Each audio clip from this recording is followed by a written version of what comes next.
What's good YouTube? Today we're going to be ranking the most fun ranged DPS in patch 10.2. If you guys haven't watched the last video where I ranked the melee specs on their fun levels, then go back and give that a watch and you'll see why I've placed these specs in their respective tiers. But for today's video, we're going to be ranking the ranged. Kicking things off then, we have the Destruction Warlock. Now this spec has some super sick visuals. It is up there with the greats, honestly. It's up there with the enhancement shamans. It's up there with the elemental shaman. It's not quite on that level, but it is still super sick, especially going into next patch because the tier set is all based around the dimensional rifts that you can spawn, and you're getting lots of procs reimbursing you of these charges of your dimensional rifts, just spawning multiple different dimensional rifts, firing out chaos bolts, firing out cinders. Like, it just looks unreal. The visual feedback on this spec at the moment is insane, and I was about to say second to none, but it is second to the shaman. Apart from that, the tier set is relatively bland gameplay wise, but outside of that, we do have the blasphemies that you're constantly spawning, it feels like these days. When you do get those free rain of fires or those free chaos bolts, summon down a blasphemy, you get that AoE stun, which is super nice in Mythic Plus, and you also just get a stupid amount of soul shard gen, as like a little tongue twister, from spawning your blasphemies, as well as if you got your inferno up, so that feels super good. Chaos Bolt, regardless, is always going to feel insane to press. I did prefer the old animation, but that's a few expansions old at this point. But I mean, this one is still sick. Some of the best visuals in the game, like I've been mentioning. You do have a good amount of dot maintenance as well with keeping your immolations up, especially with this new tier set. You definitely want to be keeping more of them up so that you can get those refunds on your dimensional rifts. In AoE, it is still relatively spammy with your Rain of Fires, and especially if you need to ramp, it's not going to feel great. Or if you don't have the time to ramp, in those lower keys, then it's not going to feel great because Rain of Fire does take a while to get chugging and churning and doing that DPS. So for the Destruction Warlock, we're going to start by kicking things off, and we're going to put this one into the B tier. I honestly think it might be the top of B tier for me though. Just the visuals alone carry the spec a lot, and the amount of blasphemies that you spawn and just getting that soul shard gen increase is just mental. So top of B tier for the Destruction Warlock. Onto another Warlock spec then. As you can see, we got the Affliction Lock next. The tier set is pretty bland for the Affliction Warlock. It's just extra damage on your spenders. You do get some extensions on your dots, which it does feel okay, I think is the right word to describe it. So yeah, not too much to come from the tier set for the Affliction Lock. I do like the playstyle of AF in general. I'm not really like that keen on dot classes, but I think AF does a super good job of it. You've got your Vile Taint to apply your Curse of Agonies, or just your Agony, sorry. You've got your Seed of Corruptions to apply your Corruptions, shockingly. And then you've got your single target dots in your Unstable Affliction, your Haunts, and your Siphon Lives as well. So there is a bit of dot management there. You can generally keep it up. I think you might lose a few seconds if you rely on Vile Taint and Mythic Plus to keep your dots rolling. But outside of that, Dark Glare actually feels impactful to press now. I know it's been like this for a while, but for the longest time, Affliction was struggling with their main cooldown not actually doing anything. So definitely feels good now that Dark Glare is pumping. So that's always a big dub. For the Affliction Lock though, because the tier set is relatively bland, I want to put it towards the lower of the B tier, but I don't know if I want too many specs in the B tier, so I might go with the top of C tier for now. I'm sorry, Affliction Lock mains. We'll put you there, but just know that you're almost a B tier spec, okay? Finally, for the Warlock specs, we do have the Demonology Warlock. Personally, without spoiling too much of what's to come, this is my favorite Warlock spec by a mile. The tier set does feel a little bit odd having to tab target your Demon Bolts to apply those Doom brands. I do like the change that they've recently done to it, where every time you use a spender, it reduces the duration of that, so you can get them to proc quicker, and then you spawn those Doom Fiends. The Doom Fiends play into the whole class fantasy and theme of Demonology perfectly. They are very overtuned at the moment, so regardless of the damage, I'm just talking about like fun-wise. Obviously, this is a fun tier list. I do kind of like the tier set. I know it's weird, and people are going to complain about having to tab target the Doom Bolts, but it's not the end of the world, so that feels super good to me. It's just adding to the amount of demons that you're already spawning. You've got your Imps out, you've got your Felguard out, your Vile Fiend is pumping as well at the moment. On top of that, you got your Doom Fiends, and then you summon your Tyrant to buff them all up. Although I don't think they do buff up the Doom Fiends. I'll have to double check that one. But regardless of that, and then you fly all your imps in with your implosion, so you do have that burst potential if you're ramped up from the pack before in Mythic Plus, for example. Feels really good. In my opinion, definitely the best gameplay loop out of the Warlock specs. You've got those instant cast demon bolts that just flesh out the rotation. You're able to get a bit of mobility through that as well. So for the Demonology Warlock, we are going to place this bad boy in the A tier. I'm just looking right now where I'm going to put it. I think in front of Unholy. There. I reckon we're going to go there. Don't pay too much attention to where I place them in the tiers. They are, like, I am trying to rank them from the best in the tier to the worst, but like this could easily be like up here probably, I don't know. But for now, we'll put it there. Okay. On to Balanced Druid then. You guys will know that I've played a lot of Balanced Druid over the years. If you've been following for a while now, they almost had it. They almost bloody had this spec perfected. But instead, they reverted the Orbital Strike change because of PvP. Blizzard, why did you do that? Having Orbital Strike on Balanced Druid was like the cherry on top. Like, it just felt amazing to press. You get it every minute and a half, I think, so you could line it up with your pulsar windows. Like, the build was just super, super fun, but then they just reverted it. So we're not going to talk too much about that, but that's definitely knocking it down a tier, or maybe, yeah, just a little bit. The 2 set does feel quite nice, in all honesty. At first, I was a little bit skeptical of this tier set because it is counterintuitive, because you're buffing your Wraths and Starfires outside of Eclipse through damage. I guess it's just bridging that gap a little bit, but the nice, or the fun part of it comes from the shortened cast time on these, so you can get back into your Eclipse so much quicker. Feels really good. I just wish that you kind of were able to get that damage amp inside the Eclipse, because that would add up, wouldn't it? I don't know what they're doing there, but I mean, regardless, like I said, the cast time feels good right there. 4 set super bland, you're just getting extra damage, and it adds more ramp to an already rampy spec, so that's interesting. Balance is definitely going to be one of those specs that performs better in higher keys. They seem to still be working on the talent choices and positioning for Balanced Druid. They've now changed Goldrin's Fang and also Starlord, so they're now in much better places, so that you don't have to take a single target talent to get into your Starlord, sorry, not your Starlord talent, your... what is it called? It's going to come to me. You got your Star Weaver, and on that, you got Rattle the Stars. There you go. That's the one I'm thinking of. So that's a lot better, because now you can take Star-Lord straight into that choice node there. So it's better for Mythic Plus. You can still pick up Goldrin's Fang quite easily for some nice extra single target damage boost. We then have Mushrooms, which was previously on a talent choice with Orbital Strike, but now it's by itself. Mushrooms is a nice and fun talent because you do get the burst, you get the bursty AP gen from it as well, and it allows you to get your Waning Twilight up quicker, which means basically you're just going to do 8% extra damage to all the mobs. However, Wild Mushrooms kind of, I think it's a thing of the past for Balanced Druid. I think they need to rework it to something more starry, moony, sunny. Yeah, like Balanced Druid is no longer like a more... It's obviously a Druid spec, but it's all about the stars, the sun, the moon.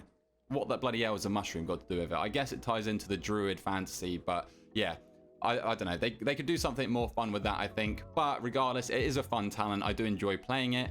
It's like Balance to me is the perfect mix of like dot upkeep and burst. If you're ready for it, you can swap targets, quickly dot up and just fire Star Surges into it, delete that mob. Like, it's just a perfect balance. There it is. In 10.2 as well, we obviously have the new Moonkin forms as well. Now, these new Moonkin forms and customization are sick. Don't get me wrong. I love them. They look sick, and it would probably make me play Moonkin until I logged into the PTR and started running on the new Moonkin forms. What have you done, Blizzard? You've made the goofiest spec in the game even goofier somehow. I don't know. I don't even know how that's possible.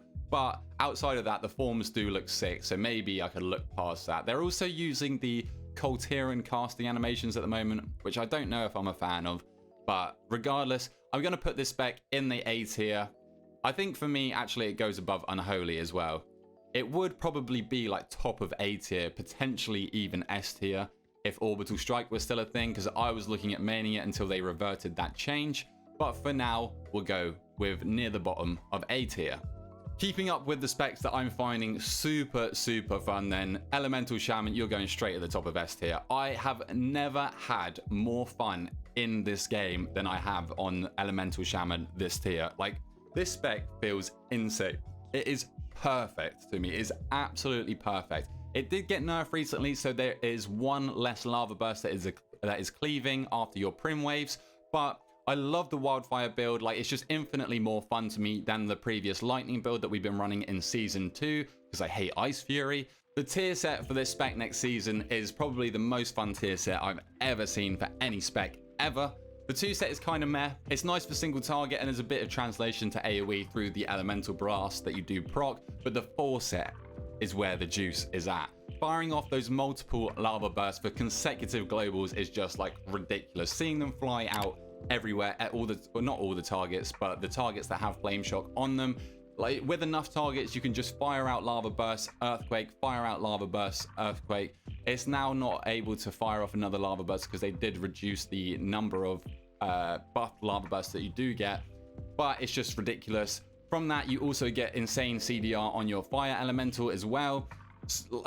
I am in love with this spec. Like, no spec even comes close. If I could be bothered, I would make its own tier and put it in S+, because I am definitely having Shaman, or Elemental Shaman at least, as my main ult for next season. Guys, if you don't already play the spec, you need to play it next season. Please, just listen to me. Believe in me for this one thing, and I promise it will not disappoint.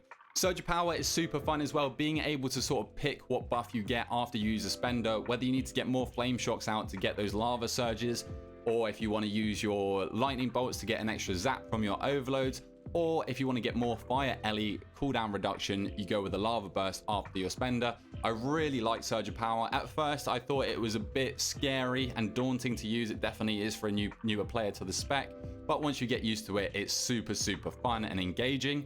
To coincide with the tier set as well, we're now taking Windspeaker's Lava Resurgence, I think it's called. So every time you use a spender, you're getting a Lava Surge proc, which means you get an instant Lava Burst that is after your Prim Waves, firing at 3 or 4 targets. I can't remember how many it is. It doesn't matter. Just seeing them all fly out everywhere, and then also potentially getting those overloads. And then, if you thought that was enough, you then get the Ascendance procs on top of that, firing out even more Lava Bursts. All these lava bursts that are flying out also go back into Prim Wave CDR, which allows you to get back into that gameplay loop even quicker.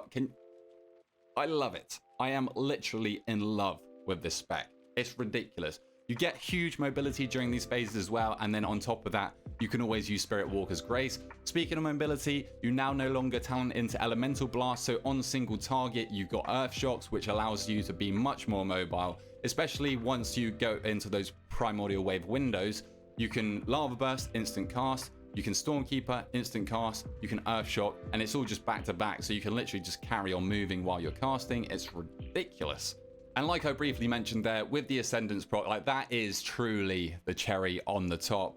Like, you think you're having an absolute blast playing this spec, and then just out of nowhere, bam, Ascendance procs, and you just fire out these meatballs. You get those lava beams, which, if is procced with your Stormkeeper active at the same time, you then get the instant cast lava. Like, it's just, like, the spec is just insane. I love it. I absolutely adore this spec. So S++++ tier for the Elemental Shaman. Going from the absolute highs of the highs with the Elemental Shaman then to the lows of the lows, we are going to the Marksmanship Hunter. So the tier set and the talent changes going into next season are a massive L. So your rapid fire is going to fire off a volley, which is going to give you your trick shots buff, which allows you to theoretically go from a rapid fire straight into an aim shot without multi-shotting in between, because you don't need to get trick shots your buff because you get it from your volley.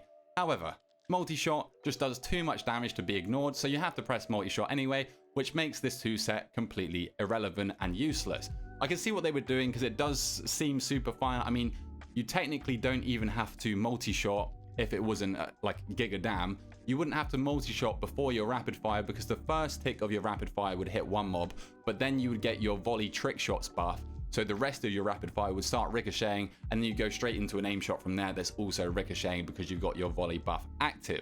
That's not how it works, because multi-shot does too much damage, especially with a Bullet Storm talent. Now you might think, don't take the Bullet Storm talent and then you don't have to multi-shot as much, but then we can't take Salvo, which is one of our biggest burst cooldowns, so it's really unfortunate, because the gameplay loop, if you don't play with multi-shot like just for fun, is super fun, because you're just able to go from the rapid fire into the aim shot, then you can multi-shot into another rapid. Like, it's just, it does feel good, but you have to multi-shot regardless. So it just makes the 2 set completely dead. Now, I want to talk about the talent changes before going into the 4 set because they're tied together through Windrunner's Guidance. So the change to Windrunner's Guidance, complete utter L. Like, I know people didn't like the RNG aspect from proccing your true shots through your Windrunner's Guidance before every time you fire off wind arrows, but I personally did really enjoy it. I mean, I'm open to them changing it. That's absolutely fine, but not the way they've done it. What they've done is they've added a 10-second extension to your next true shot, but the thing is you get that 10-second extension buff in your current true shot. So then what you're doing for the next 2 minutes while you're waiting for true shot to come back is you're just maintaining this buff by firing off your wind arrows. So it's just like, it's horrible. They need to either maybe put a 60-second cooldown reduction on true shot on the Windrunner's Guidance talent, because then you can get more value from it and you can stack it up more and you don't have to maintain the buff for 2 minutes, because that is just ridiculous. Or they just get like, they attach a CDR element to Windrunner's Guidance instead. Every X wind arrows that you fire off reduces the cooldown of true shot by X. We do have the talent calling the shots, which reduces the cooldown of true shot anyway, but we're just simply never going to talent into that because Unerring Vision is too good, so they wouldn't have to worry about that. I mean, for all I care, delete that talent, put it into Windrunner's Guidance, then we can have both the CDR reduction, the cooldown reduction from the Windrunner's Guidance, and then also the crit damage that you get from Unerring Vision. To me, the old version of Windrunner's Guidance was super fun, just getting those highs and lows of proccing your true shots. As I mean, it was RNG, but to me, it felt like it procced enough to warrant it just staying. It really wasn't that big of a deal, but maybe I just got super lucky the whole time that I played Marksmanship Hunter. I don't know. So as you can tell, I'm really not happy with Marksmanship going into next season, which is a shame because, like, I do want to play the other Hunter specs. I'm a BM main, but that's because BM has been the best and most consistent for me. I would love to play MM. I played it at the start of season 1, but it's not looking like I'm going to next season. I mean, do I do it? I think with how bad the tier set is, I have to put Marksmanship Hunter in the D tier, unfortunately. Outside of the tier set problems, the spec is quite fun. Like, it's very bursty, you've got short cooldowns, but it's just not enough, I don't think. It is not enough to warrant the absolute abomination of a tier set that we got going into next season. So D tier for the Marksmanship Hunter. Moving on to the Beast Mastery Hunter then, my main. If you guys know, if you guys do follow the channel, I've been a BM main since the start of Dragonflight, and we're getting a lot of changes going into 10.2.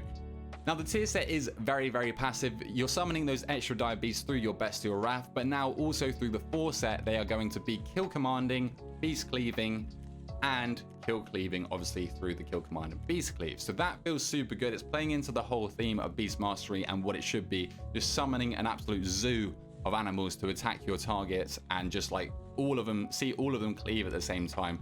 Like that for me would be the peak and pinnacle of Beast Mastery Hunter gameplay. There's a few bugs right now, but I don't know if they will fix them because BM is performing very, very solidly right now. So I don't think they want to give them any buffs, but basically only the newest dire beast that you summon is obeying your kill command, beast cleave, and obviously kill cleave as well, even though that's not technically a button. So that's unfortunate, but I think they are just going to leave it like that for now, because if they did that, then they would have to do so much more tuning to actually rectify how much damage we'd be doing at that point. Lots of changes to the bottom right of the tree, which is exactly what we needed. They got rid of Aspect of the Wild, which is a big W, and they've replaced that with Savagery, which is a bit of a boring talent. But Master Handler is arguably my favorite talent going into next season. The more we spread out those barb shots, the more CDR we get on our kill command, so we're able to spam it. It allows just for that bit of min-maxing that I feel Beast Mastery did need to allow better players to take advantage and get more damage out of the spec. More W's from the talent tree, little rework, shall we call it. We've got Dire Command and now Thrill of the Hunt as well. They have both been turned into 2-point talent nodes. They're basically the same value as well, so that's super good. Just freeing up those extra 2 talent points, which now allows us, depending on the build that we'll actually finalize, it's allowing us to take Dire Pack in a Mythic Plus setting, as well as Call of the Wild, Bloody Frenzy as well. I've seen some builds where you don't even take Piercing Fangs down the middle. Bloody Frenzy on the bottom right is a super fun talent with Call of the Wild, which has now been reduced to a 2-minute cooldown, so that's super, super good because it was so heavily undertuned before. But I mean, again, playing into the whole beast mastery aspect, just summoning a zoo of animals with Bloody Frenzy. They're all stomping as well, so massive stomp damage, absolute W's left, right and center for the beast mastery hunter, and it's just giving BM that burst profile that they needed desperately. That's the one thing that I didn't like about beast mastery before. It was very flatline. Like, you had your Bestial Wrath with this tier set in season 2, you had your Bestial Wrath the whole bloody time, but there's no peaks and troughs for BM. You get 10% extra damage from your Death Chakram every 45 seconds, but outside of that, it's just the most flatline and boring spec to date. So having that burst potential from Call of the Wild every 2 minutes is going to be super nice for Mythic Plus. It's super good on single target as well. So really nice changes for Beast Mastery going into next season. There is a few more changes that I'd like to see, but I'll save that for another video. And also being able to take Dire Pack, especially in Mythic Plus, feels amazing. I love this talent so much.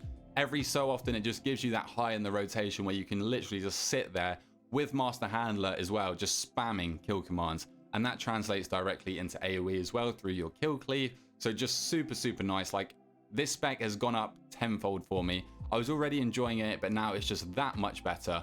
And I know a lot of it's got the stigma. BM does have the stigma of being like the most boring and easiest spec in the game, but guys, please do try it out because it's gotten a lot better than it ever used to be.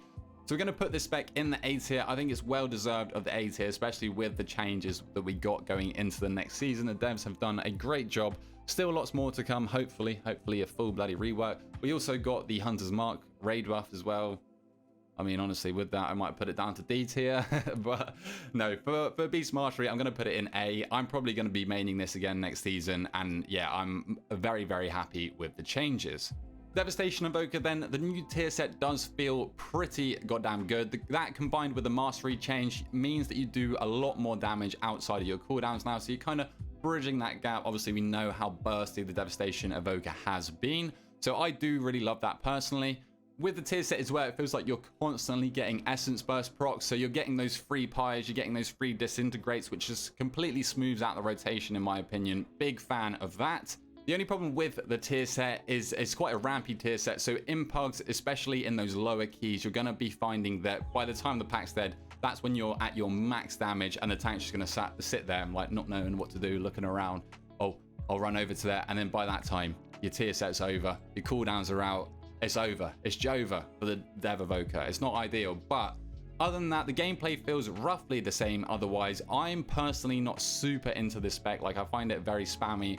But for some reason, even though it is, again, spammy, like this is very contradictory, but I really enjoy the single target from Devastation Evoker. Not really sure how that works. I think it's the Eternity Surge procs that you get from the Disintegrate. I just find it really sick, to be fair. Devastation Evoker, I'm going to whack in the B tier, just behind Havoc, I think. I am a fan of the spec. I might try out a bit next season. Can't say the same for the Augmentation Evoker, which is next. The tier set is relatively confusing to play with, especially in Mythic Plus, but the Ebonite extension that you do get from maintaining that third prescience feels pretty goddamn good. And to be fair, playing the minigame of extending your Ebonite for as long as you can is a nice little minigame that you can have with yourself during the key. I know you can get going into next patch, maybe you could get upwards of 80%, so that would feel really good. And just knowing that you're bringing that impact to the rest of your group and they're feeling it, you're seeing it on the damage meters, that can feel fun. Unfortunately, the support style of spec isn't quite for me. Like, I'm not a huge fan of this. I know there is a lot to be said for the carry potential that Org brings, not only from the damage it brings, but the utility more so. You've got so many AoE stops. You've got the blistering scales that increases the tankiness of your tank, also does damage through that. You're buffing up your whole group, including your tanks and healers, that needs to be stopped ASAP so that Org isn't definitively part of the meta. But that all feels super good and super impactful, so that can definitely be rewarding. Like I said though, not personally for me, and I'm sure I'm not alone there with the prevalence of this spec in Season 2. I'm sure people want a break from it.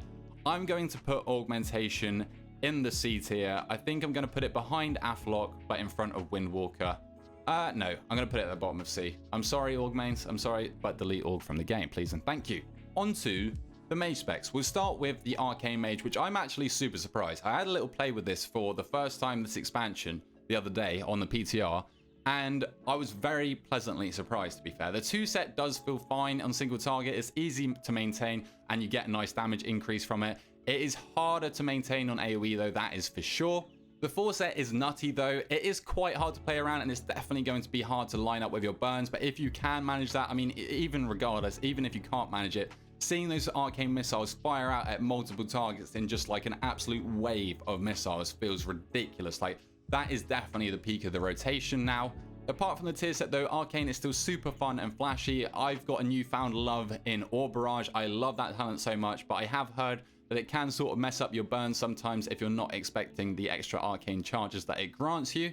The only problem with arcane that's probably holding the spec back a little bit is how hard it is to execute the actual rotation, specifically in Mythic Plus. I'm sure it's a little bit easier to do in Raid, but with all the affixes and all the mechanics going on in Mythic Plus, it can definitely feel hard to execute the rotation. But I mean, that being said, if you do manage to execute the rotation, it feels that much better because you have done it in a very, very hard scenario. It's going to be A tier for the Arcane Mage for sure. The visual animations are like amazing as well. They're almost up there arguably with the Destro and the Shaman specs. A tier for Arcane Mage. I'm just having a look where it's going to go. I honestly think, for me, Arcane is like completely taking me by surprise. I think I'm going to whack it up here, like potentially even higher, honestly.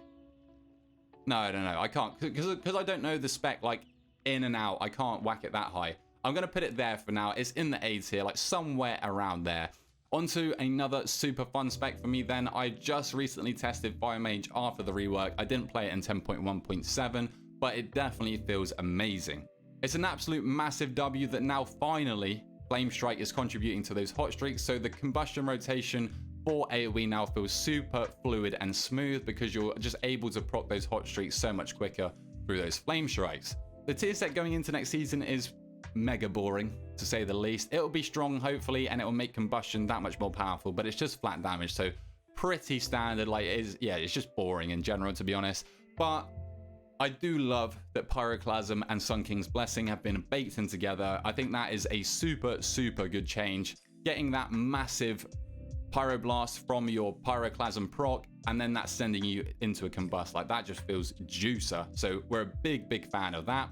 There's lots to min-max on fire as well, so you're never going to get bored. Like, the base spec and the base rotation for combustion, relatively simple once you've got the muscle memory down, but all the buffs that you've got to maintain on fire, you've got to keep track of your SKB. Like, there is just lots to think about and maintain and min-max with this spec. So for me, like, fire is up there. The one negative I could give to this spec is, for me, Meteor feels quite clunky, especially to be pressing it in your combustion rotation. Like, you've got this combustion fast-paced rotation with your Fire Blast of the GCD just firing out those Pyroblasts or Flame Strikes back to back to back, but then all of a sudden you've got to stop to fire off your Meteor. So that is the one drawback I could say for the spec, but other than that, Fire Mage is going at the top of A tier for me, just behind Enhancement Shaman, but it's definitely up there. Lastly, for the Mage specs then, we have the Frost Mage.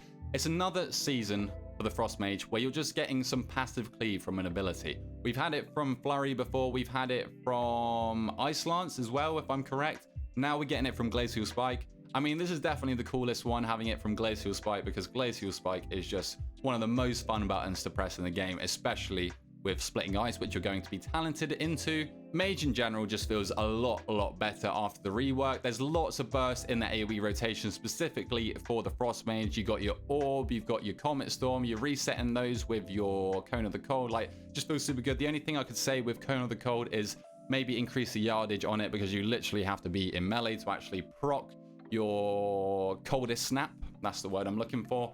The Shatter mechanic's super fun as well. I mean, the fact that the Shatter mechanic was in vanilla and it's carried itself all the way through, I think that speaks volumes for itself. Like, that mechanic in general is just super fun, especially on single target. I think I actually prefer it on single target. Feeding those flurries into those Ice Lances, feeding the Glacial Spikes into the flurries as well, just feels super good and rewarding. Like, it's a lovely little gameplay loop. It's going to be, we're going to go with the top of the B tier. The very top of the B tier for the Frost Mage probably could arguably be in the A tier. But yeah, Frost Mage is up there. It's just probably my least favorite of the Mage specs, I think, now. And last but not least, but probably least apart from Marksmanship Hunter, we have the Shadow Priest. PI obviously got a nerf going into this next patch, but I mean, it's really not going to be noticeable at all. It's still going to be a very potent cooldown. They've also nerfed the Master Spell. Weird change. They need to nerf the value of Master Spell in dungeons by nerfing the magic damage or dots that the mobs apply, not nerfing Priest, because the Priest utility is arguably what the Priest is brought for a lot of the time. Obviously, it can do amazing damage as well, but I think Master Spell was fine. Maybe increase it to a minute cooldown instead of a 2-minute cooldown. But yeah, that is just like a weird take. I don't know why they did that. It was just so much Master Spell value in Season 2, but that was because of the dungeon pool. I don't know if it will be the same going into next season, but I mean, they've done it now. I doubt they'll go back on it. Again, with the abstract tier sets, like I was talking about with the melee tier list, this one is feeding into Shadow Word death damage, which is very, very interesting. It's pretty sick thematically. But I've seen too many priests kill themselves over the years with the Shadow Word Death anyway, so this is going to be an interesting season for priests to say the least. You're going to get a lot of execute damage from this tier set, so more executes equals more PogChamps. That feeds into your psychic link damage as well. So, I mean, it's not all doom and gloom for the Shadow Priest, but for this season, I think fun-wise, I'm probably going to put the Shadow Priest down the bottom end. I'm just not a huge fan of the Psychic Link playstyle in general. I think that is it's gone downhill for Shadow Priest recently, in my opinion. We're going to put Shadow Priest behind the Affliction Warlock. I think the animations are still sick. Like, you cannot fault the animations for Shadow Priest. They are one of a kind. But yeah, C tier for the Shadow Priest. But that is my final tier list for the most fun specs going into Season 3 of Dragonflight. We obviously focused on ranged in this video, but I thought I would just add it to the melee specs so that you can get a comparison overall. We've got Ellie and Outlaw in the top of the S tier. We've got Marksmanship in the bottom. Let me know what you guys think, where you would rank your specs, where you would rank other specs if you don't agree with them, or if you do agree with them, let me know. Leave a like while you're down there and also subscribe to your boy. But until next time, I'll catch you guys later.